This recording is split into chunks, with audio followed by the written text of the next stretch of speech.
Bueno, hoy nos toca ver unidad 17, que es la unidad que se llama Desarrollos Contemporáneos, parte 3, y incluimos, hay 4 puntos, digamos, dentro de esta unidad. El punto A, que es el que vamos a desarrollar hoy, es la madurez del neoclasicismo, John Hicks, utilidad, valor y lógica del consumidor, Slasky, Paul Samuelson y los fundamentos del análisis económico, otras aportaciones y la síntesis neoclásica.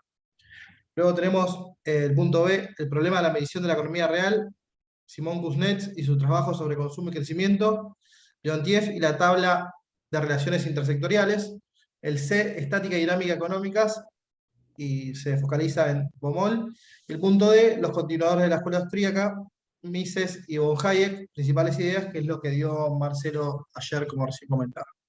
Nosotros vamos a focalizarnos en el punto A, aunque este punto A, hay una clase de este punto desarrollada en el campo virtual por el profesor Mario López Crespi, que era el profesor a quien estoy reemplazando, eh, que habla precisamente de los puntos que especifica justamente el apartado A.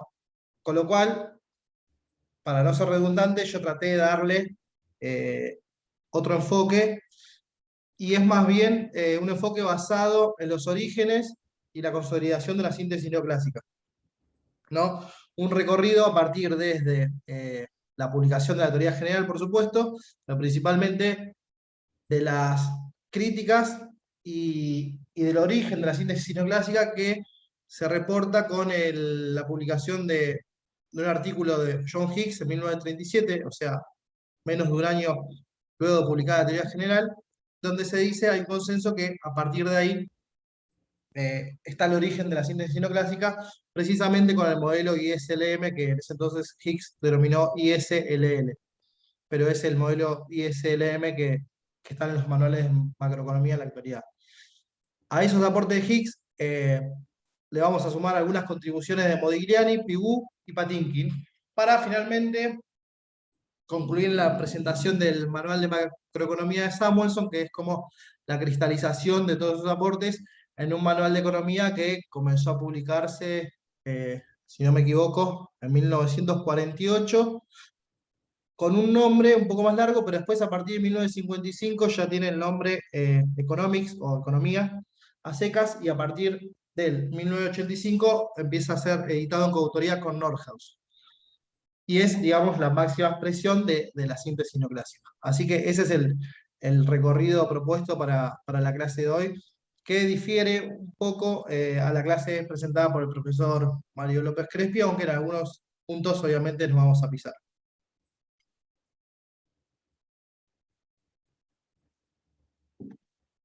Brevemente, ¿qué es la síntesis neoclásica? Bueno, se refiere a una doctrina económica que apareció en los Estados Unidos a principios de los años 40 y predominaría hasta finales de los 60, cuando el monetarismo ocupó su lugar. Fue Paul Samuelson, en su libro Economía, de 1955, quien dio a esta doctrina el sentido de síntesis, ya que puede ser descrita como keynesiana en el corto plazo y neoclásica en el largo. Estudios teóricos y empíricos de la síntesis neoclásica están principalmente basados en el modelo ISLM y en la curva de Phillips. Este modelo ISLM fue desarrollado por John Hicks en 1937 y expandido y popularizado por Hansen en 1949. Está desarrollado sobre las premisas establecidas por John Maynard Keynes en su teoría general de 1936 y da a la política fiscal un mayor grado de efectividad, como se ve en el modelo ISLM. Otros economistas de renombre de la síntesis no clásica son Modigliani, quien también vamos a ver hoy, por su análisis del consumo bajo un marco intertemporal de maximización de la utilidad, conocida como la hipótesis del ciclo de la vida. Jorgensen, por su trabajo en la función de inversión, y Tobin y Baumol, por sus estudios sobre la demanda y oferta de dinero. La síntesis no clásica, como corriente principal macroeconómica, empezó a declinar a finales de los 60, siguiendo un episodio de alta inflación en los Estados Unidos que no pudo ser explicado usado el marco teórico de esta doctrina. No mucho después, a mediados de los 70, la inflación en Estados Unidos llevó al auge del monetarismo y la subsecuente caída de la síntesis neoclásica. Bien, con esto queríamos hacer al menos una somera presentación para ir introduciéndonos en el tema. Eh, Bien, antes que nada voy a hacer una breve presentación acerca de la estructura de la teoría general de Keynes y cuáles fueron las críticas que recibió en primera instancia y cuáles fueron los aspectos que fueron tomados por la síntesis y cuáles los que fueron olvidados directamente, ¿no? Porque hay un debate en torno a la fidelidad o no de estas síntesis no clásicas al pensamiento de Keynes, expresado principalmente en la teoría general. Un poco eso es lo que vamos a ir viendo a lo largo de esta presentación. Podemos decir que la estructura de la teoría general está compuesta por tres partes principales. La primera parte, de los primeros capítulos, hay una presentación de lo que Keynes denomina la economía clásica, que cuando vimos Keynes con Marcelo y la clase conmigo, habíamos definido a qué llamaba clásico precisamente Keynes, y sobre todo una crítica a la misma, que más adelante la vamos a ver. Luego de desarrollar esta crítica a la economía clásica, la que él consideraba clásica, principalmente es a la economía marshalliana y el profesor Pigou, digamos, que se reconocen ciertas raíces ricardianas, pero más que nada al análisis neoclásico de Marshall y Pigou, es a lo que critica Keynes en esta crítica a los primeros capítulos de la teoría general. Luego, sí, hay un desarrollo del sistema o modelo keynesiano en la obra, y finalmente, eh, para finalizar la misma, está la exposición de los nuevos fundamentos teóricos y, sobre todo, en qué difieren estos nuevos fundamentos con respecto a la teoría neoclásica que él critica. Bueno, ¿cuál fue el resultado de esto? Según algunos economistas, es que tanto la primera parte, que es la presentación y crítica de la economía clásica, como el final, que es la exposición de los nuevos fundamentos teóricos, fueron olvidados o criticados, ya sea adrede o no, pero lo único que se tomó, o no lo único, pero lo que principalmente se tomó fue el desarrollo de esta especie de modelo o sistema keynesiano que viene a tomar la síntesis no clásica para ir modificándolo y llegar a su versión final ya sobre los años 60. Y había muchas excusas o argumentos en por qué desestimar estas dos partes de la obra, la primera y la tercera, y quedarse solo con el modelo. Con respecto al primer punto, muchas veces argumentó que Keynes caracteriza una economía clásica que no existe o que a cierto punto que hasta era un ignorante de la materia. Por ejemplo, Schumpeter afirma que Keynes, cuyo conocimiento de la literatura económica y en particular de la contemporánea y no inglesa, no era de primer orden. Con lo cual, Schumpeter está hablando que tenía problemas, algunos problemas teóricos Keynes. Por su parte, Axel le dijo, no sé cómo se pronuncia este apellido, todas consonantes, le dijo Hufvud, afirma que como economista teórico... ¿Cómo? Leijonhufvud. Ahí está, Leijonhufvud. Así como está escrito, Leijonhufvud. Pensé que era más difícil. Bueno, Axel Leijonhufvud afirma que como economista teórico Keynes no estuvo exento de errores ni de inconsistencias lógicas y fallos aparte, tuvo ciertas costumbres irritantes en el análisis de la presentación que no han sido en absoluto útiles para los estudiantes posteriores. Estos hechos no se pueden negar. Por su parte, Olivier Blanchard, uno de los autores de macroeconomía que hemos estudiado en la facultad, sostiene, cuando se publicó la teoría general de Keynes en 1936, casi todo el mundo coincidió en que era un libro fundamental, pero al mismo tiempo casi impenetrable. Tal vez el lector desee echarle un vistazo para convencerse por sí mismo. Con lo cual había muchos argumentos. Sí.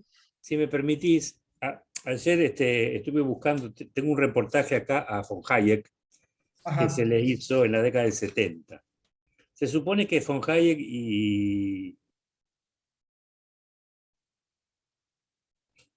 Sin embargo, después de 3 décadas de haber muerto Keynes, él le hace una pregunta, un economista colombiano, sobre Keynes, y entonces von Hayek le responde lo siguiente, en línea con lo que estás diciendo vos, ¿no? A ver. Keynes era un hombre de gran capacidad intelectual, pero más bien poco conocedor de la teoría económica. Tuve la oportunidad de discutir varias veces con él y me sorprendió darme cuenta de que tenía vacíos importantes en su formación como economista. No había leído en una forma cuidadosa los trabajos de David Ricardo, para poner un ejemplo. Ajá.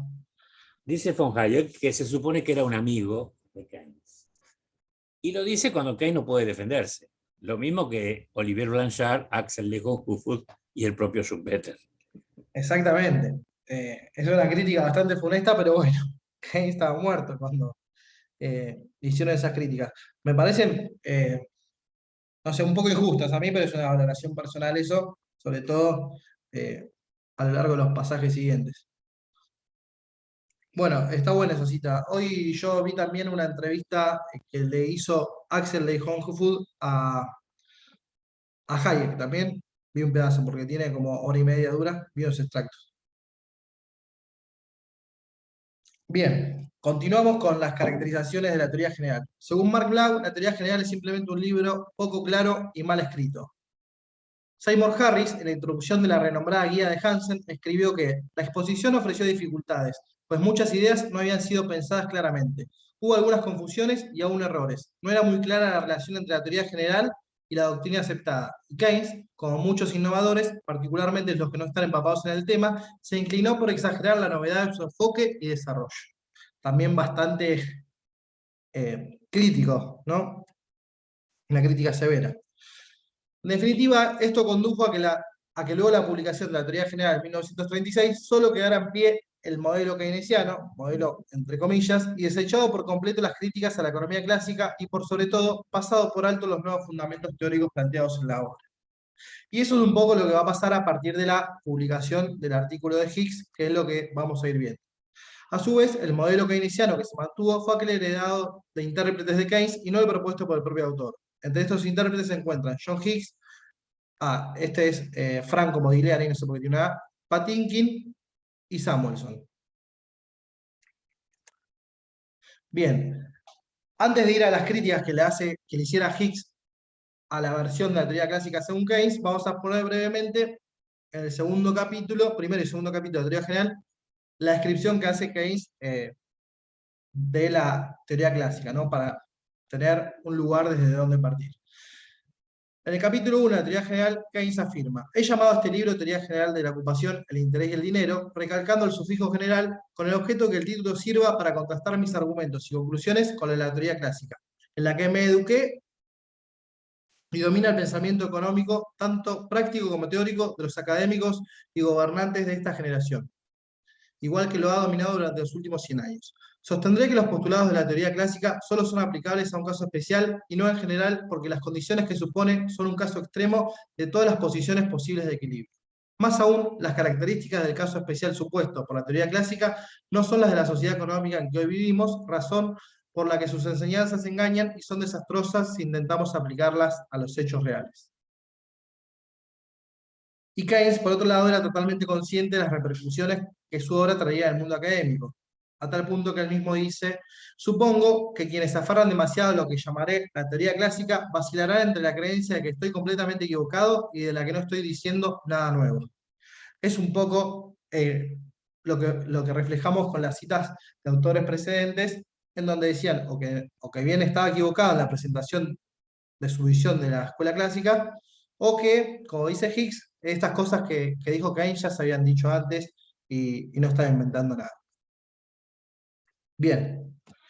Según Keynes, la teoría de la ocupación clásica se basa en dos postulados fundamentales, y esto lo presenta apenas iniciado el capítulo 2.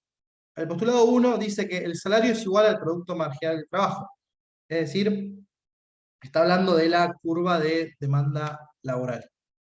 Y el postulado 2 dice que la utilidad del salario, cuando se usa determinado volumen de trabajo, es igual a la desutilidad marginal de ese mismo volumen de ocupación. Es decir, está caracterizando a la curva de oferta en el mercado del trabajo. Y dice: esta es, según mi leal saber y entender, la esencia de la teoría de la ocupación del profesor Pigou, y dice que esa teoría la expuso en Teoría del Desempleo, que es un libro de 1922, me parece.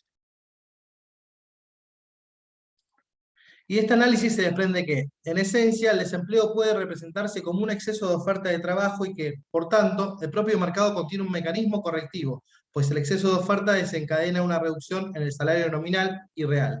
De este modo, el desequilibrio solo puede perpetuarse si el mecanismo de mercado no logra operar debido a que se le oponen diversas resistencias o, dicho de otra forma, cuando existan rigideces que impiden el libre ajuste del salario nominal y real.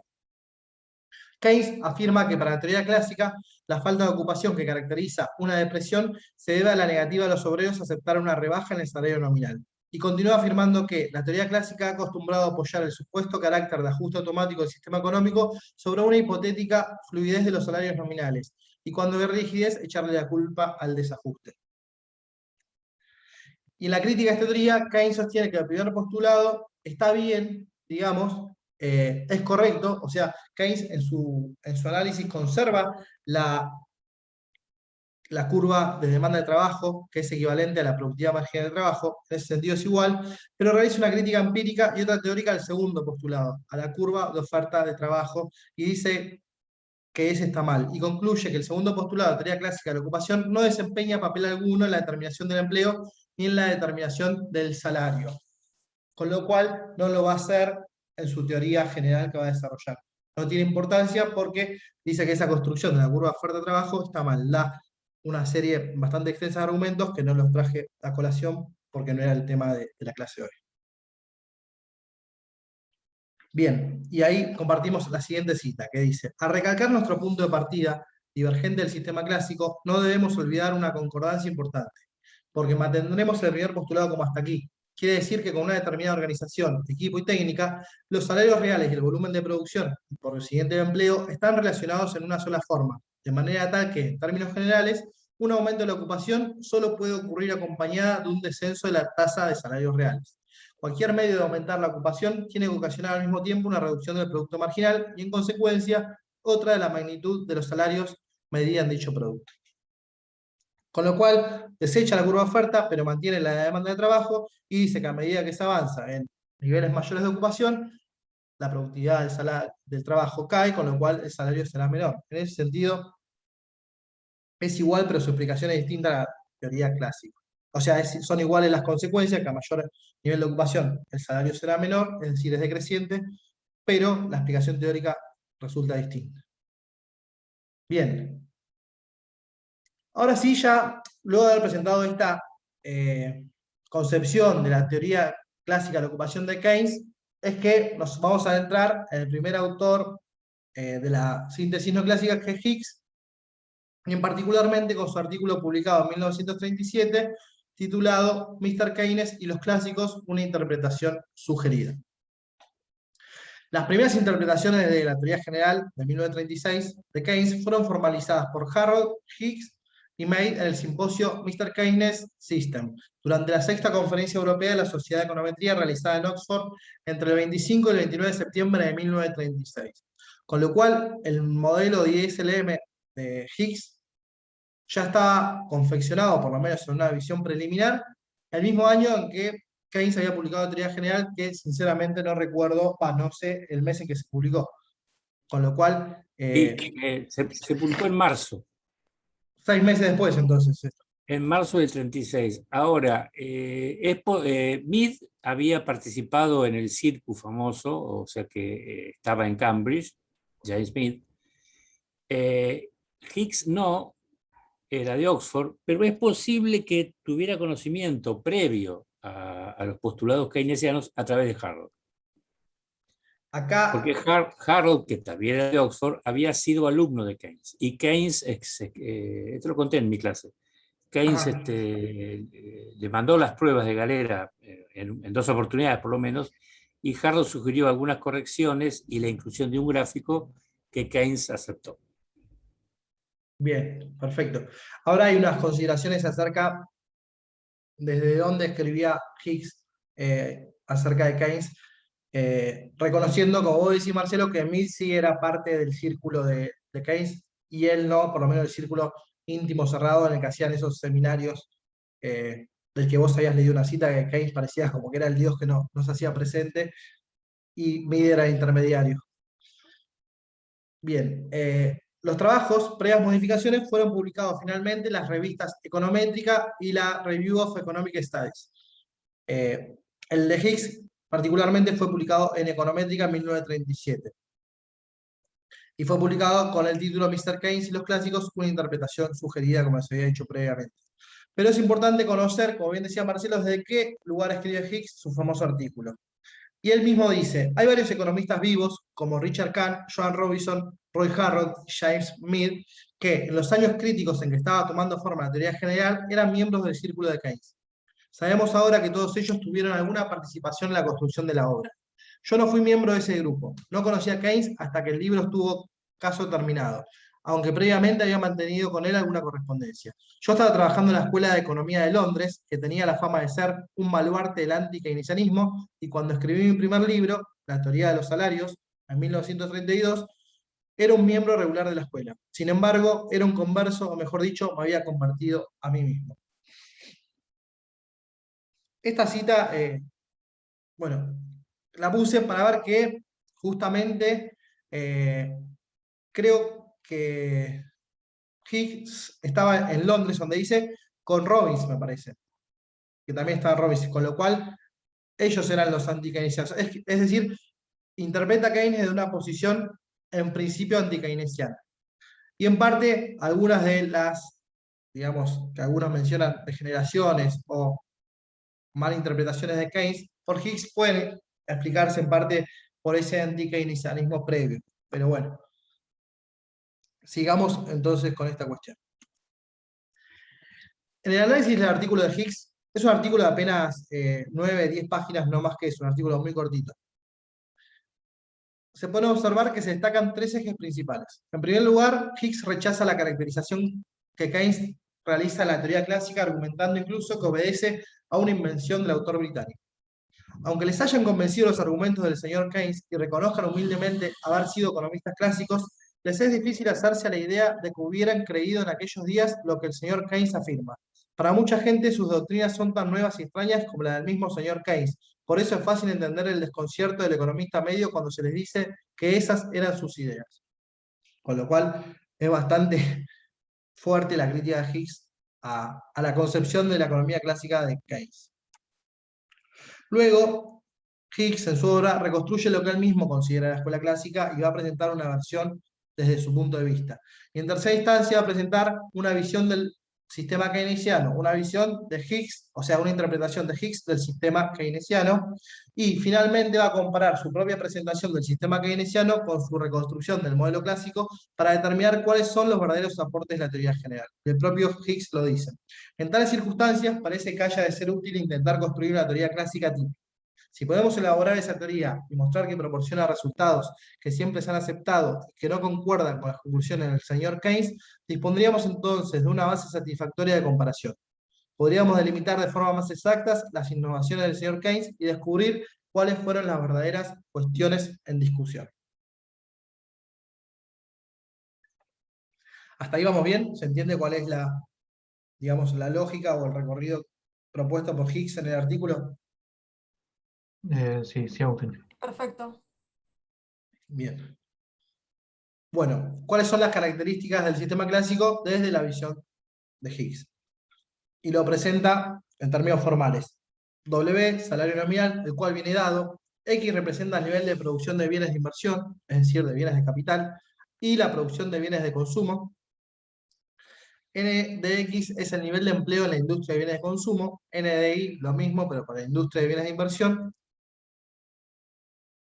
X va a ser una función del nivel de empleo en la industria de los bienes de capital, y lo mismo para Y.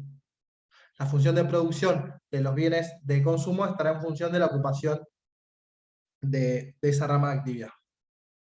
Las cuales, según Higgs, en el sistema clásico, vienen dadas. Y en lugar de referirse al mercado de trabajo en su oferta y demanda, como habían hecho siempre los clásicos, proporciona una regla que sirve para determinar los precios en ambas industrias según el costo marginal. El nivel de precio de los bienes, va a decir Higgs, es igual a su costo marginal, expresado por esa expresión matemática que tenemos ahí, y el nivel de precio de los bienes de consumo igual a su coste marginal. Y según Kisilov, 2010, un artículo que trata el artículo de Higgs, en realidad trata la síntesis neoclásica en general. Esta forma de determinación de precios es la misma que figura en la teoría general cuando se abandona el segundo postulado de la teoría clásica. Sin embargo, Higgs lo atribuye a la propia teoría clásica. ¿Se acuerdan que había dos postulados? Uno que era la demanda de trabajo, que estaba determinado, el salario se determinaba por la productividad marginal del trabajo, y la curva de oferta de trabajo, que era aquel desechado. Determinando los precios por la productividad, por el coste marginal, está diciendo lo mismo que decía Keynes al dejar en pie el primer postulado. Bien, y completa el sistema con esta ecuación en donde se determinan, que es lo mismo que teníamos acá en rojo, ¿no? Cómo se determinan los precios a partir de su coste marginal. Luego, en este sistema clásico, desde los ojos de Higgs, la oferta de dinero M se considera dada. Higgs introduce una ecuación conocida para explicar el nivel de determinación de la renta, pero en algo, de una forma bastante particular, podemos ver. Esta es la ecuación que introduce Higgs, en donde M, la cantidad de dinero, oferta de dinero, es igual a K, que es la cantidad de poder de compra en unidades de consumo que el público desea mantener. Es decir, es la demanda de dinero real y es la ecuación cuantitativa de Cambridge, algo modificada, porque está multiplicada por el ingreso. Cuando vimos Keynes previo a la teoría general, Keynes ya había el Tratado sobre el Dinero y breve reforma, tratado sobre la breve tratado sobre la reforma monetaria. Keynes todavía escribía a esta teoría cuantitativa de Cambridge, que es algo distinta a la de Fisher. Sin embargo, él decía que el parámetro K, es decir, la demanda de dinero, no permanecía constante ante cambios en la oferta, sino que los cambios en la oferta podían cambiar K, con lo cual el nivel de precios, porque la ecuación original está el nivel de precios aquí, no el ingreso, el nivel de precio por las transacciones estaba. Con lo cual, ante cambios en la oferta de dinero, podía cambiar la demanda de dinero, con lo cual no se determinaba así una relación directa entre variación en oferta de dinero, variación en los precios. Sin embargo, si bien Higgs introduce esta ecuación cuantitativa de Cambridge, Higgs no menciona que este ingreso viene a ser el equivalente a precios por el nivel de transacciones de la economía. Y simplemente pone que la oferta de dinero es igual a K por el nivel de ingreso. Sin embargo, esta ecuación, la ecuación cuantitativa del dinero, es una ecuación o una teoría para explicar el nivel de precios. Pero, ¿qué va a hacer Higgs? Va a utilizar, o va a decir que los clásicos ya utilizaban esta ecuación, pero para explicar el nivel de renta. Como les decía anteriormente, para la escuela clásica, la teoría cuantitativa del dinero siempre fue una teoría para explicar el nivel de precios de la economía.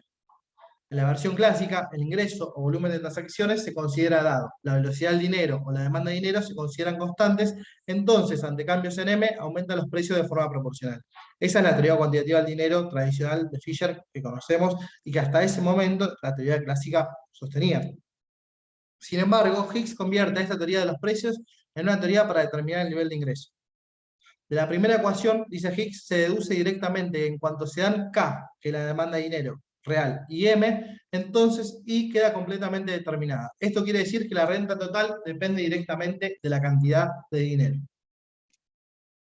Y continúa, un incremento en la oferta de dinero hace aumentar la renta total, pues la gente aumentará su gasto y sus préstamos hasta que las rentas hayan crecido lo suficiente para devolver acá su nivel inicial. El incremento de renta tenderá a hacer aumentar el empleo, tanto en la producción de bienes de consumo como de bienes de capital. Y como les decía, según Kicillof, para Higgs, en cambio, y contra toda la evidencia existente, dice el autor, la teoría cuantitativa clásica nunca supuso que el nivel de producción se encontraba fijo, sino que era precisamente una teoría que servía para determinar el nivel, una teoría que servía para determinar el nivel de precios, era la teoría cuantitativa clásica. No, perdón, para Higgs, sino que era precisamente una teoría que servía para determinar el nivel de ocupación. Con lo cual hay una tergiversación de la teoría cuantitativa de Higgs desde este punto de vista. Siempre la teoría cuantitativa fue una teoría para explicar el nivel de precios, en cambio, Higgs pareciera ser que invierte la causalidad y ahora esta fórmula sirve para determinar el nivel de la renta que lo hace depender de la oferta de dinero.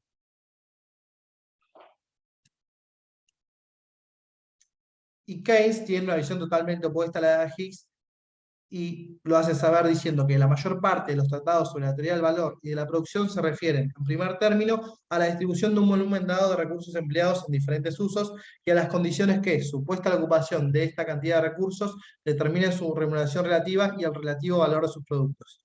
Acá está hablando básicamente de la teoría ricardiana y luego de la marshaliana. Es un pasaje de la teoría general. Pero rara vez se ha examinado en la teoría pura la explicación de lo que determina la ocupación real de los recursos disponibles.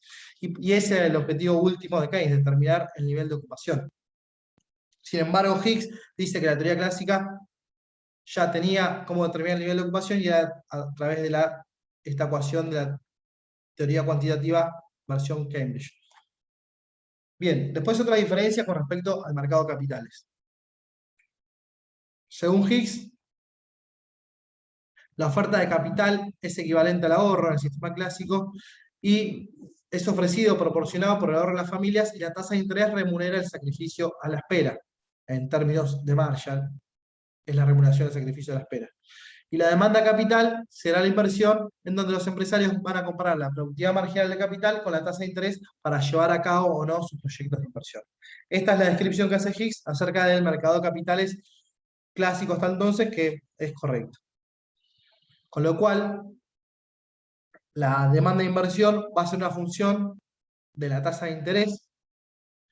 El ahorro, según el sistema clásico y de los ojos de Higgs, será igual a una función de la tasa de interés y del nivel de ingreso.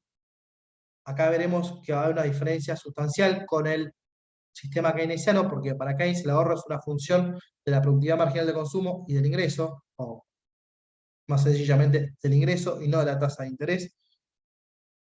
Y continuando con Higgs, vemos esto expresado en letras. Dice, la inversión considerada como demanda capital depende del tipo de interés a través de la expresión I de X igual a C de interés, y la inversión es igual al ahorro. Y el ahorro depende del tipo de interés y también, si así se quiere, de la renta, dice Higgs.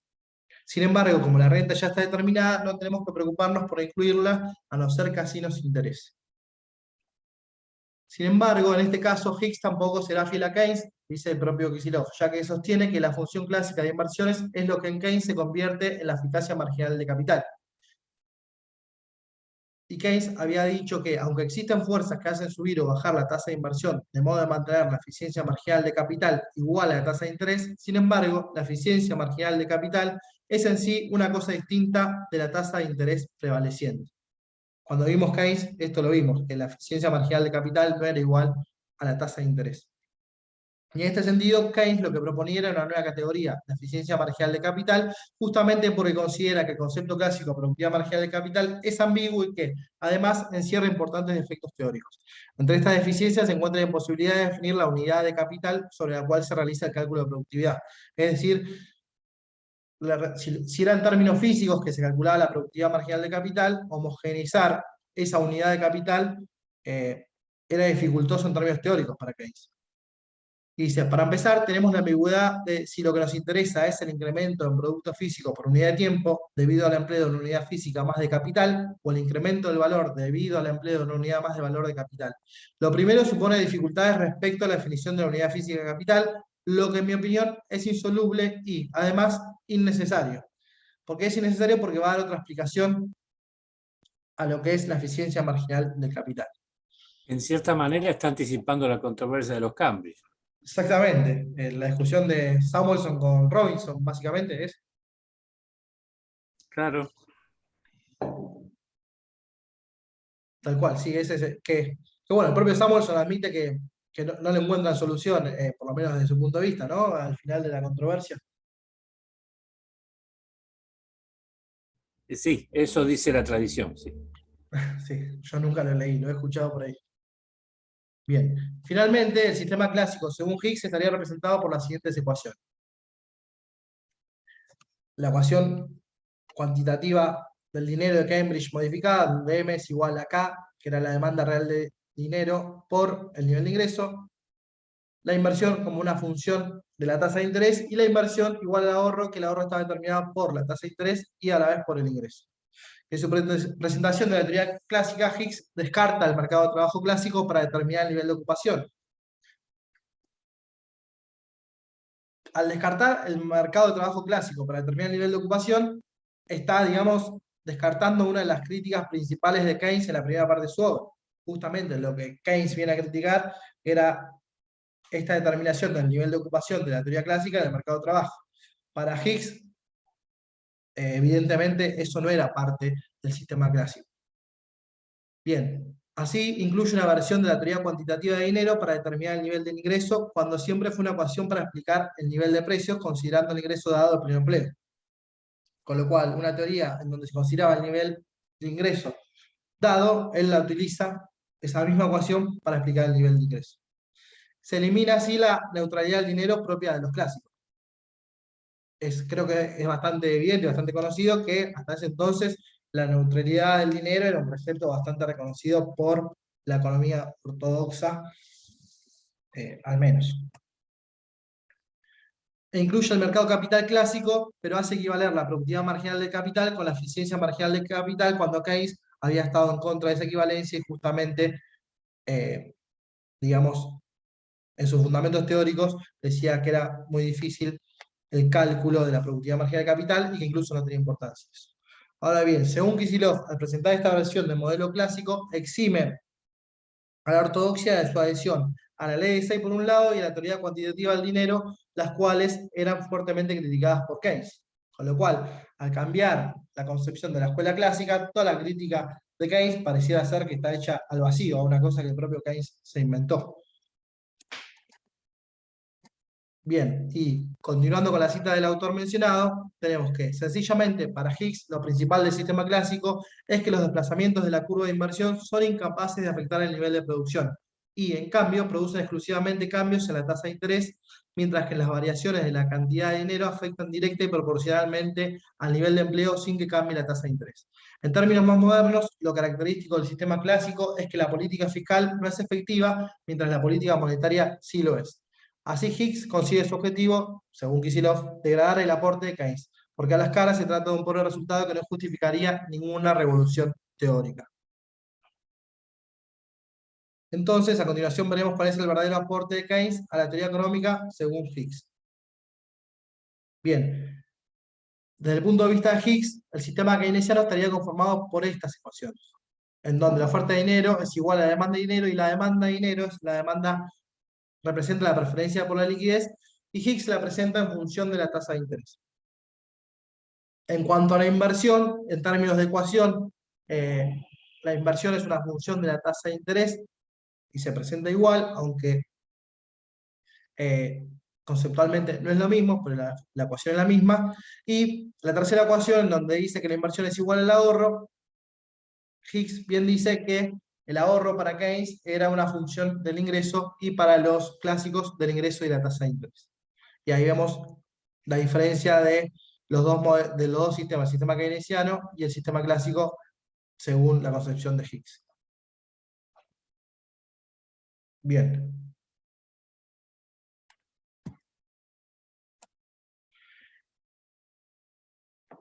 Y esta versión del sistema keynesiano Higgs operaría al revés que el del sistema clásico. M determina la tasa de interés, acá, la primera ecuación. Luego la tasa de interés determinaría el volumen de inversión. Y finalmente, la inversión determinaría el nivel de ingreso, con la tercera ecuación. Y en esta última causalidad es donde aparece el efecto multiplicador, dado que como el ahorro debe ser igual a la inversión, entonces cuando la inversión aumenta, el ahorro también aumenta debido a un aumento del ingreso. Y es así como termina de presentar el sistema keynesiano Higgs. Ahora bien, en este paper, en el cual nos estamos guiando, hay una crítica a esta presentación, bueno, a varias críticas, pero a esta presentación del sistema keynesiano en particular, en donde la ecuación 1 que hace depender exclusivamente de la tasa de interés a la preferencia por la liquidez, cuando Keynes había señalado que la preferencia por la liquidez dependía tanto de la tasa de interés como del nivel de ingreso, tanto por el motivo de especulación y por el motivo transaccional. Y en la segunda ecuación, como ya dijimos, Higgs sostiene que la productividad marginal de capital es equivalente a la curva de eficiencia marginal cuando Keynes lo había negado. Y la tercera ecuación, la diferencia conceptual es importante. Higgs reduce a algo menor la introducción de la tasa de interés como explicativa del ahorro en el sistema clásico. O sea, dice que las diferencias son menores en que el ahorro para Keynes dependa del ingreso y para los clásicos del ingreso del interés. Es una cuestión de una variable más o una variable menos explicativa del ahorro. Sin embargo, Keynes va a decir que conceptualmente es distinto. Keynes no creía en el mercado de capitales, en el mercado de fondos prestables. Y no creía que la tasa de interés se determinaba ahí, con lo cual hay una diferencia teórica bastante fuerte que en este modelo de Higgs se soslaya. Y en esta cita de Keynes tenemos que el autor decía, ciertamente, el hombre de tipo medio, banquero, funcionario público, político, educado en la teoría tradicional y también economista, han mantenido la idea de que siempre que un individuo ejecuta un acto de ahorro, ha hecho algo que automáticamente rebaja la tasa de interés. Que tal cosa estimula automáticamente a la producción de tal y que la baja en la tasa de interés es precisamente la que se necesita para alentar la producción de capital en una extensión igual al aumento de los ahorros. Esta es la descripción que Keynes hace del mercado de capitales clásico, pero con la cual está totalmente en desacuerdo. Y ya lo hemos visto cuando vimos Keynes. Bien. Porque para Keynes el ahorro es meramente un residuo que depende de la propensión marginal a consumir y del nivel de ingreso. Ya apenas un año después de la publicación de la teoría general y en el mismo año que Higgs publica su artículo Mr. Keynes y los clásicos, en el artículo Keynes llamado Teorías alternativas de la tasa de interés, ya demostraba cierto desacuerdo con algunas interpretaciones de su propia obra. Y dice, según la teoría de la tasa de interés de la preferencia por la liquidez que he expuesto en mi teoría general de la ocupación, el interés y el dinero, la tasa de interés depende de la oferta actual de dinero y de la curva de demanda de dinero presente en términos de la demanda diferida de dinero. Esto puede expresarse brevemente diciendo que la tasa de interés depende de la oferta y demanda de dinero, pero esta forma de expresión puede ser confusa, ya que oscurece la respuesta a la siguiente pregunta. ¿Demanda de dinero en términos de qué? La teoría alternativa sostenida, según creo, por el profesor Olin y su grupo de economistas suecos, por el señor Robertson y el señor Higgs, y probablemente por muchos otros, hace depender a la tasa de interés, para decirlo brevemente, de la demanda y oferta de crédito, o alternativamente, pero con el mismo significado, de préstamos a diferentes tasas de interés. Algunos de estos escritores creen que mi teoría es en todo la misma que la suya, aunque formulada de un modo ligeramente distinto. No obstante, las teorías son, según creo, radicalmente opuestas una de la otra. Con lo cual, acá se empieza a ver un poco esto de que la síntesis neoclásica es un poco selectiva a la hora de tomar los aspectos de Keynes que van a ser perdurar en sus modelos. Bien, y finalmente lo que va a construir Higgs es lo que popularmente se conoce como modelo ISLM, que originalmente lo llama ISLL, en donde está compuesto por esas tres ecuaciones, en donde, según Higgs, es aporte suyo el que la demanda de dinero dependa del ingreso de interés, cuando Kicillof dice que ya no es un aporte nuevo de Higgs, sino que era un aporte del propio Keynes, justamente ese. Y las otras ecuaciones son, las que, son similares a las que hemos presentado en la visión de Higgs acerca del modelo keynesiano. Bien, luego de incorporar el ingreso como determinante de la oferta de dinero en el modelo ISLM como un aporte propio, Higgs señala que, con esta revisión, las ideas del señor Keynes vuelven a grandes pasos hacia la ortodoxia marshalliana, de forma que su teoría resulta difícil de diferenciar de las teorías marshallianas revisadas y cualificadas, teorías que ya hemos visto que no son nuevas. Entonces, Higgs va a sostener que el aporte de Keynes solo se reduce a lo que se conocerá en los manuales como el caso keynesiano, es decir, un caso particular dentro de una teoría general. Todo al revés a lo que suponía Keynes, que Keynes decía que la teoría clásica era el caso particular de su teoría general. Esto nos lleva a lo que desde muchos puntos de vista es lo más importante del libro del señor Keynes, dirá Higgs. Si IS está situada a la derecha, podemos incrementar el nivel de empleo aumentando la cantidad de dinero. Pero si IS permanece a la izquierda, entonces no es posible. Los medios monetarios no pueden forzar ya más la baja del tipo de interés. La teoría general es el análisis económico de la depresión. ¿Qué es lo que hace Higgs? Encorsetar la teoría general de Keynes en el análisis económico para un caso particular. ¿Cuál es el caso particular? El de la depresión.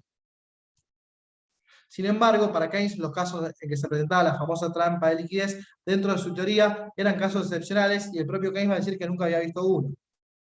Y dice, hay la posibilidad, por las razones examinadas antes, de que tan pronto como la tasa de interés ha bajado a cierto nivel, la preferencia por la liquidez pueda volverse virtualmente absoluta en el sentido de que casi todos prefieren efectivo a conservar una deuda que da una tasa de interés tan baja. En este caso, la autoridad monetaria habría perdido el control efectivo sobre la tasa de interés, pero aunque este caso extremo pueda llegar a tener importancia práctica en el futuro, aún no conozco ningún ejemplo de él. Más aún, si tal situación se presentara, querría decir que la autoridad pública misma podría obtener préstamo en escala ilimitada del sistema bancario y una tasa de interés nominal. En conclusión, el trabajo de Higgs reconoce como aporte de Keynes aquel caso particular en que el mercado de dinero se encuentra bajo la trampa de liquidez y en donde la política monetaria no es efectiva. Y es acá donde Higgs aparentemente va a reconocer el equilibrio con desempleo, justamente en ese caso particular. Bien, esto es un poco la exposición del trabajo de Higgs. No presenté el modelo ISLM completo con los gráficos y eso, porque bueno, me parecía que no era la ocasión. Y a partir de este aporte de Higgs vamos a ver cómo se van sumando otros aportes de los distintos autores que mencionamos al principio, pero vamos a ver que todos los aportes son sobre la interpretación que Higgs hace sobre Keynes. Y muy pocos autores, o por lo menos en ese periodo que estamos estudiando, son los que van a ir a tomar a Keynes desde el principio. A su vez, vamos a ver que los post-keynesianos, como por ejemplo Joan Robinson, van a ser muy, bueno, no lo vamos a ver acá, pero se los comento, son muy críticos del artefacto, lo llama Higgs a su modelo SLM de Higgs, y lo llaman el artefacto bastardo, digamos. Porque dicen que no son fieles con los pensamientos y sobre todo sobre las concepciones teóricas de Keynes. Sin embargo, lo que pasa a popularizarse como el modelo keynesiano es no lo que escribió Keynes, sino lo que escribió Higgs acerca de Keynes.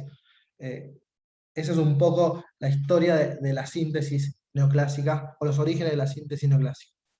Antes de pasar con el siguiente autor, ¿algún comentario o pregunta? Marcelo, no sé si querés hacer un comentario. No, por ahora no. Bien. El próximo autor que vamos a ver, si bien más brevemente que Higgs, es Franco Modigliani, y en particular los aportes que realizó con su artículo de 1944, titulado La preferencia por la liquidez y la teoría del interés y el dinero. Como les decía, la síntesis neoclásica fue tomando forma definitiva durante la segunda posguerra a partir de la contribución de algunos economistas neoclásicos, entre los que se destacan Franco Modigliani, Arthur Pugh, Patinkin y Paul Samuelson, entre otros. En 1944 es publicado en Econométrica, también en la misma revista que había sido publicado el artículo de Higgs, un artículo de Franco Modigliani titulado La preferencia por la liquidez y la teoría del interés y el dinero. El modelo desarrollado en el artículo de Higgs permitía determinar la tasa de interés y el ingreso monetario de manera instantánea, y no se hacía referencia explícita al transcurso del tiempo, que es uno de los aportes que va a hacer Modigliani. Este modelo descrito recientemente circunscribía el equilibrio con desempleo únicamente en aquellos casos en que se estaba en presencia de la trampa de liquidez. Como les decía anteriormente, el modelo Higgs encasillaba la teoría de Keynes a un caso particular. Y Modigliani se va a proponer extender el análisis a un plano dinámico, dejando planteado entonces el problema de las condiciones de estabilidad. Para convertir en dinámico el sistema de ecuaciones de Higgs, recurre al método más simple y más antiguo, es decir, a la distinción entre equilibrio de corto y de largo plazo. El mercado de dinero, dice Modigliani, alcanza el equilibrio de manera inmediata, en el corto plazo. Sin embargo, la condición de igualdad entre ahorro e inversión no se satisface instantáneamente, pues debe transcurrir cierto lapso de tiempo para que el multiplicador actúe plenamente. La curva IS, entonces, describe posiciones de equilibrio de largo plazo según Modigliani. En ese artículo, el autor argumenta que suele considerarse como uno de los logros más importantes de la teoría keynesiana, que explica la consistencia del equilibrio económico con la presencia de desempleo involuntario.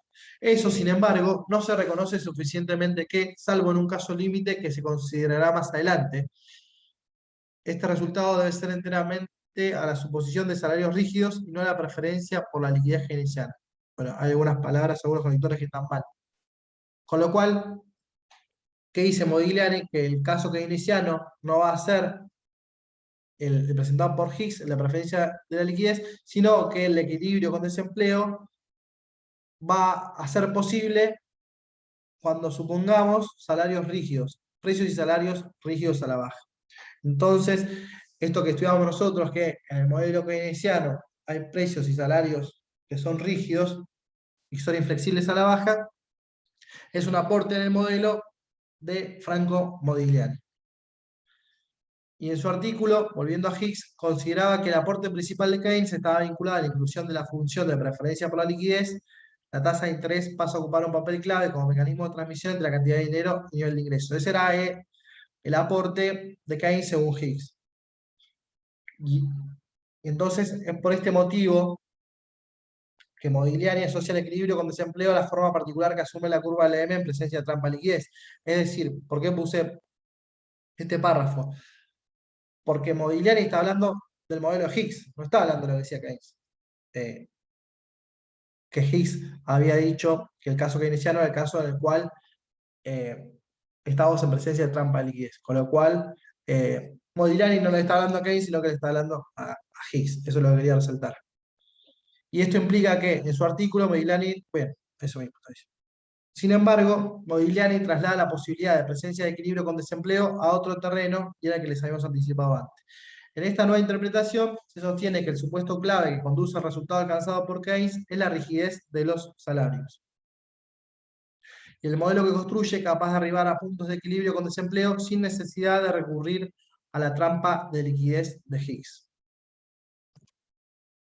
Modigliani va a demostrar que si los salarios se ajustan libremente, recurriendo tanto a la teoría cuantitativa como a la función preferencia por la liquidez en el largo plazo, el sistema se acomoda siempre hasta alcanzar posiciones de equilibrio con pleno empleo, ya que el ajuste se realiza a través de una caída de precios y salarios. En estas circunstancias, los cambios en las variables nominales no tienen efectos sobre las variables reales.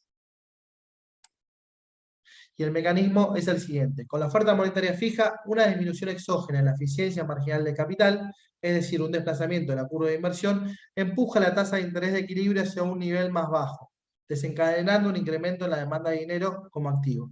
El ingreso monetario desciende. Cuando los salarios son flexibles a la baja, tanto estos como los precios se reducen hasta que se alcanza el nivel de oferta de dinero que satisface la demanda de liquidez correspondiente con la tasa de interés reducida. Como se dijo, las variables monetarias se ajustan sin afectar las variables reales. Con lo cual, estamos en presencia nuevamente de la neutralidad del dinero clásica, que Higgs le había negado a los clásicos, según vimos recién. Cuando, por el contrario, los salarios se resisten a descender, la caída de la tasa de interés requiere una disminución en el ingreso nominal que solo puede lograrse mediante una caída en el ingreso real y en el nivel de empleo. El sistema no es inmune a una reducción en la inversión, sino que responde con desempleo persistente. Y este es el aporte principal que hace Modigliani en la síntesis, en la construcción de la síntesis neoclásica. Y entonces podemos decir que la síntesis invierte en interpretación keynesiana. Keynes afirmaba en la teoría general lo siguiente: sostendré que los postulados de la teoría clásica son solo aplicables a un caso especial y no en general, porque las condiciones que suponen son un caso extremo de todas las posiciones de equilibrio. Y en este caso particular se da únicamente cuando el gasto en equilibrio de capital se ubica en el lugar adecuado por accidente o por designio. Porque Keynes decía que el caso de equilibrio con pleno empleo era bastante raro, por así decirlo. En cambio, el modelo propuesto por la síntesis neoclásica queda especificado de tal modo que el equilibrio con desempleo se produce únicamente cuando se adoptan supuestos particulares, supuestos que en adelante serán considerados como el caso keynesiano. Las prescripciones de política que se desprenden de la teoría general quedan limitadas a esas circunstancias especiales. Y Modigliani dirá: en conclusión, entonces, la afirmación de que el desempleo es causado por la falta de inversión supone implícitamente que todos los sistemas económicos posibles funcionan bajo las condiciones especiales del caso keynesiano, y esto es claramente injustificado. En general, el reducido nivel de inversión no es una causa, sino solo un síntoma del desempleo, que a su vez se debe a perturbaciones esencialmente monetarias. Esta conclusión no solo es más correcta, sino que también tiene implicaciones importantes sobre la forma concreta de políticas económicas necesarias para aliviar el desempleo. Modigliani en su artículo de 1944. Y esto es algo que comento yo, digamos, si el problema del desempleo es solamente la rigidez de los precios y los salarios, lo que hay que hacer es flexibilizar los salarios. Es la conclusión de política económica que parecía estar detrás de este párrafo, ¿no? Y que dice que, si es como Modigliani dice, justamente la forma concreta de políticas económicas necesarias para aliviar el desempleo serán distintas a las propuestas por Keynes. Y bueno, eso parece que es una obviedad, digamos, ¿no? Lo propuesto por la teoría neoclásica, a la cual pertenecía Modigliani, y la teoría keynesiana.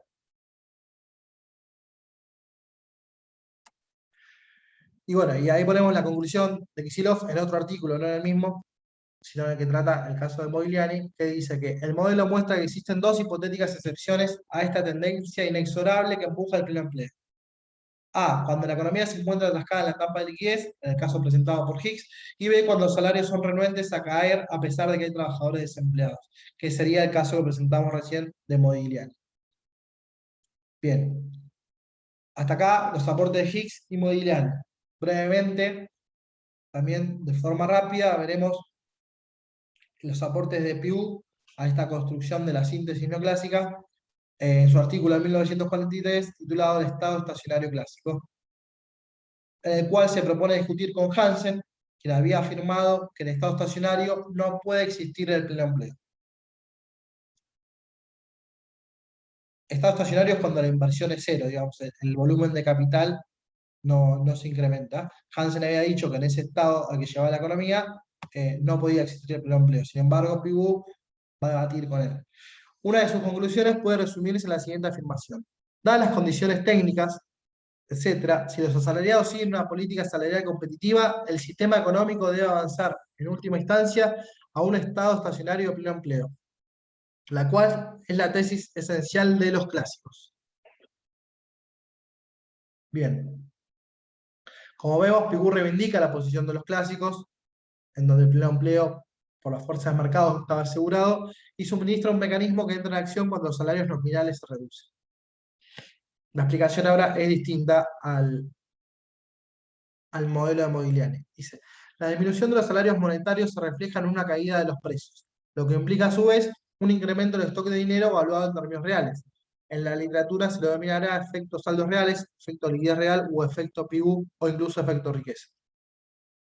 El incremento de la riqueza real empujará a una disminución del ahorro o lo que es equivalente a un incremento del consumo.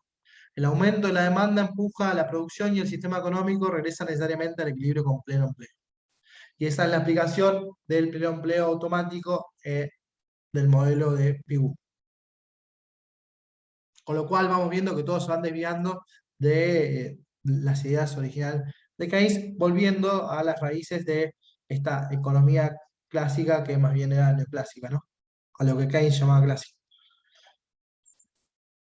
Y uno de los últimos aportes es el de Don Patinkin, que es realizado en su libro de 1956 que se llama Money, Interest and Price.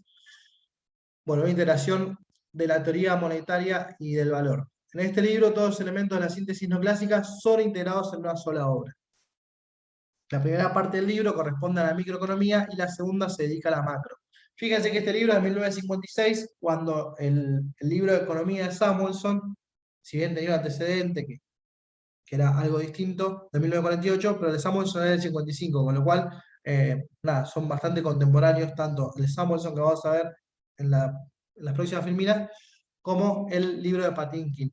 Y ambos ya tienen esta división propia de la síntesis no clásica entre la micro y la macroeconomía, que es una característica propia de la síntesis no clásica. Bien, el sistema formal básico está construido de manera tal que ante cualquier perturbación el equilibrio con pleno empleo se restituye automáticamente. La pieza fundamental del mecanismo autorregulador es ahora el efecto liquidez real expuesto en el mencionado artículo del profesor Pigou. Una buena explicación del modelo de Patinkin tenemos en otro artículo de Kicillof, que son distintos artículos que fue utilizando para la construcción de su tesis doctoral que analiza a Keynes. Por eso son todos del mismo autor, aunque de distintos años. Por su intermedio, toda insuficiencia en la demanda de bienes será finalmente neutralizada, asegurando el retorno a la ocupación plena. Una modificación de la oferta monetaria que presiona sobre el mercado de bienes producirá un cambio en los precios. El valor real de las tenencias de dinero se modifica en sentido opuesto, restaurando así la demanda original. Otro tanto ocurre en el mercado de dinero. La tasa de interés retorna al nivel original de equilibrio por acción del efecto liquidez real sobre el mercado de valores. Se produce un retorno a la neutralidad del dinero, dado que el nivel de precios se vuelve una pieza fundamental en el proceso de ajuste. En el modelo básico de resolución instantánea que propone Patinkin, el equilibrio con desempleo simplemente no puede producirse porque en el caso en que el consumo o la inversión descienda exógenamente, el desplazamiento de la demanda, comillas, genera automáticamente fuerzas de mercado que tienden a equilibrarlo. Si esta demanda es suficientemente sensible a estas fuerzas, se volverá rápidamente a una situación de pleno empleo con niveles de salario, precios y tipos de interés más bajos. Las variables monetarias se modifican sin que afecten las variables reales. Para ello es necesario considerar como supuesto la flexibilidad de precios y salarios. Bien, bueno, este sería como el aporte de Patín, que más que un aporte es lograr conciliar todos los aportes que han venido haciendo los autores previos en un libro en el año 1956. Pero también, por lo menos a mi juicio, bastante lejos de las ideas originales del propio Keynes. Y solo de Samuelson decir algunas líneas, para no extender tanto la clase, es que, digamos, la cristalización de esta síntesis no clásica es el manual de economía de Samuelson, que es el más difundido, el más escrito, y yo me basé en una edición que es la 18ª edición, con lo cual ya no sé por cuántas ediciones de Bill Samuelson, con lo cual esto implica la difusión que ha tenido, o demuestra la difusión que ha tenido la síntesis no clásica en la enseñanza de economía. Y el propio Samuelson lo decía en el 55, dice: en años recientes, el 90% de los economistas americanos han dejado de ser keynesianos o no keynesianos. En vez de ello, han trabajado hacia una síntesis de aquello que sea valioso en la teoría económica más antigua y en las teorías modernas de la determinación del ingreso. Este resultado puede ser llamado economía no clásica y es aceptado, en su visión general, por todos excepto por el 5% de escritores del ala de extrema izquierda y de extrema derecha. Acá hay bastante falsedad, me parece, en esto del 5% de izquierda a derecha, porque todos los post-keynesianos, que yo no los ubicaría ni en la extrema izquierda ni en la extrema derecha, están en contra de la síntesis neoclásica. Con lo cual, y tal es así que se dio la controversia de las dos Cambridge, de la cual Samuelson integraba la de Estados Unidos, y Joan Robinson, por ejemplo, la de Gran Bretaña. Y una de las cosas que discutían eran los fundamentos teóricos de la teoría neoclásica. Y esto que habíamos adelantado en Keynes acerca de la productividad marginal del capital. Bien, el manual de Samuelson, Economía, publicado por primera vez en el 48 y desde 1985 con autoría con Nordhaus, es la cristalización de lo que se denomina síntesis no clásica. La forma dicotómica de explicar la ciencia económica en dos apartados distintos, micro y macro, es la forma que encontró la síntesis no clásica para no abandonar los postulados marginalistas. Y esta forma de presentar y enseñar la ciencia económica es la que se presenta en los manuales de economía, cuya principal expresión es la citada obra de Samuelson.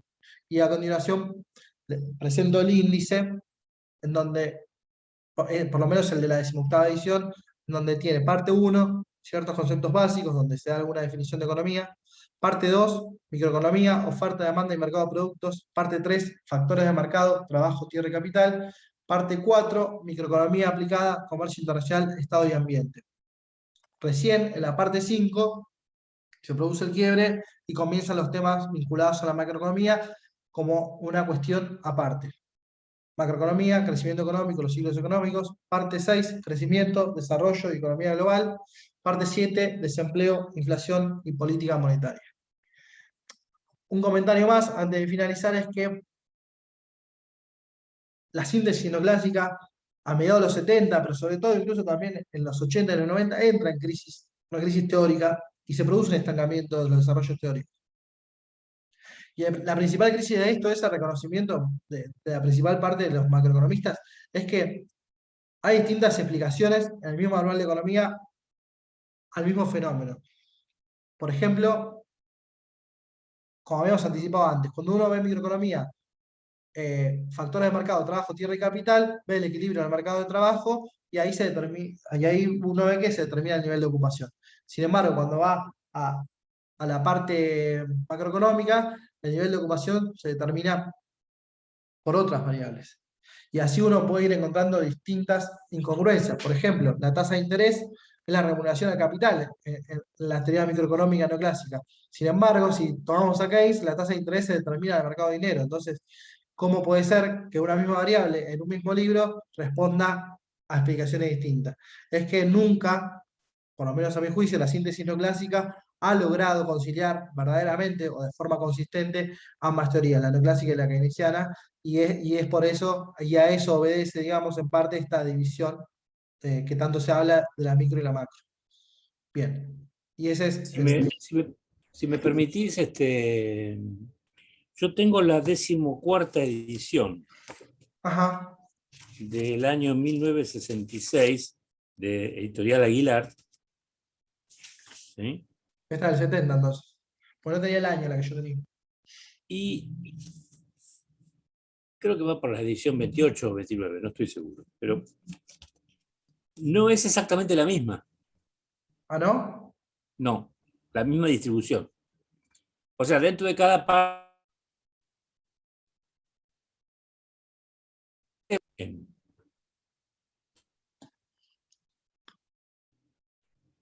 ¿Hola? Sí, digo, que dentro de cada una de las partes tendrás capítulos. Ah, perdón, no te había escuchado, ahí te escuché. Sí, yo tengo el otro, el de 1948, pero no se llama Economía, sino que se llama Curso de Economía Moderna, que es la Curso de base. Economía Moderna, justamente es ese, Ah, que es ese, el nombre, está bien, es el nombre que le dieron originariamente en la editorial española. perfecto. Fíjate, la parte 1 es conceptos básicos de economía y de la renta nacional. Sí, tengo el mismo acá. La parte Físicamente tengo el 2 mismo. es la renta nacional, su determinación y sus fluctuaciones, donde aparece la parte de ciclo, de ahorro, consumo, inversión, etc. Sí. La parte 3, los precios de la producción nacional, su composición y su determinación, donde aparece la cuestión microeconómica. La parte 4, distribución de la renta, formación de los precios en los factores de la producción, donde aparece la teoría de la distribución con un enfoque micro. La parte 5, las finanzas y el comercio internacionales. Y la parte 6, problemas económicos actuales, donde aparece crecimiento y desarrollo, problemas de crecimiento económico y de la estabilidad de los precios en una economía avanzada, sistemas económicos y un esbozo de doctrinas económicas. Y es un libro de unas 890 páginas, No, es más o una menos. cosa impresionante. Estoy buscando porque Levanta. en el prólogo que leí, a ver. Ah, acá dice, mira, en la página 15 del prólogo dice, he cuidado de distribuir las materias de manera que el profesor pueda, si así lo desea, alterar el orden de las lecciones. Aunque yo personalmente prefiera no hacerlo, no existe razón alguna para que la parte 3 sobre la microeconomía no vaya por delante de la parte 2, es decir, de la macroeconomía. El uso calculado de la redundancia refuerza la didáctica y concede flexibilidad a los profesores para alterar el orden de los capítulos. Bueno, ya él mismo estaba adelantando que podía cambiar la presentación, ¿no? Claro, sí. Y ese es un debate interesante, digamos, y si hay que ver primero la micro o la macro. Es cierto. Durante Quizás haya muchos años, cambiado, perdón, ¿sí? no, quizás haya cambiado la presentación cuando en No, no, 1985 dale. quizás haya cambiado la presentación cuando en el 85 se suma Nordhaus como coautor. Puede ser, Nordhaus hizo su carrera basado en desarrollo de economía ambiental. Y no es exactamente un ortodoxo, en algunos aspectos por lo menos. Claro. Y bueno, y Samuelson discutió con Friedman durante décadas, ¿no? Desde sus respectivas universidades encabezaban, de alguna manera, Samuelson era el neo-keynesianismo, si vos querés, y Friedman era Claro. el monetarismo extremo. Con respecto a la cuestión de la micro y la macro, durante muchos años se enseñó acá primero microeconomía en segundo año y después macro en tercer año. Entonces, Ajá. era mucho más sencillo dar algunos temas de macroeconomía. Obviamente, en la estructura de la síntesis neoclásica, Claro. ¿no? Después se cambió macro por micro y bueno, ahí se hizo difícil dar algunas cuestiones porque se seguía trabajando en el esquema de la síntesis neoclásica, que es como la mayoría de los manuales de macro están armados. Y Perdón, ahí no se agarró. te tengo la grabación, ¿te parece? Dale, dale, sí.